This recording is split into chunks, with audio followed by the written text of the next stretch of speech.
had an epiphany the other day about motherhood, and I think it's going to help every single mother. Motherhood is like a clock, like an olden days clock, not your clock on your iPhone. But when you look at the face of a clock, you see all the numbers on the clock, and all of those numbers are equally valid on that clock. But every one of those numbers have a different experience. The 7 is going to be used 2 times a day, and it's going to have an experience that's very distinct to morning time and an experience that's very distinct to evening time. But the 7's never going to really understand the 12 o'clock perspective, because the 12 o'clock only sees absolutely pitch black or the hottest point of the day. And the 3 o'clock, 3 is going to have a very different experience than the 12 o'clock, because though the times of day are going to be very similar, the 12 o'clock is probably going to still see more people awake, but the 3 o'clock is not going to see nearly as many people awake. And though the 3 in the afternoon and the noon seem very similar, the noon is going to see a whole lot of people eating, and 3 is not going to see nearly as many. Which means all of these numbers are not going to understand each other very well. Because every single one of them is doing the same thing. They're telling time, but their experience in doing that is completely different.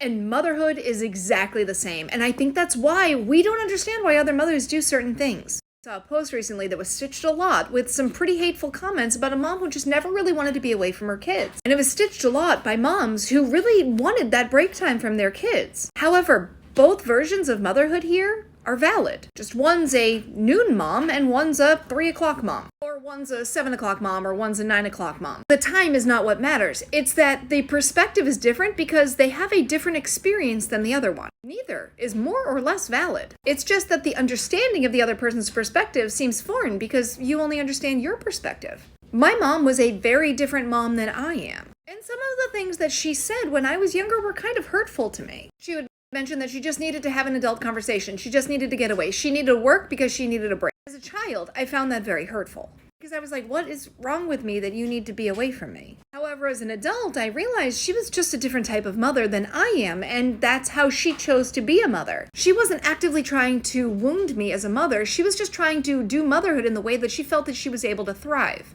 That was how she wanted to experience motherhood. So let's say she was a 4 o'clock mom, and I'm an 11 o'clock mom. Very different experiences. And at times, I would struggle to understand her as a 4 o'clock mom, where I'm fairly certain she looks at my life as an 11 o'clock mom and goes, that's not even possible to be able to thrive. But here's the beautiful thing.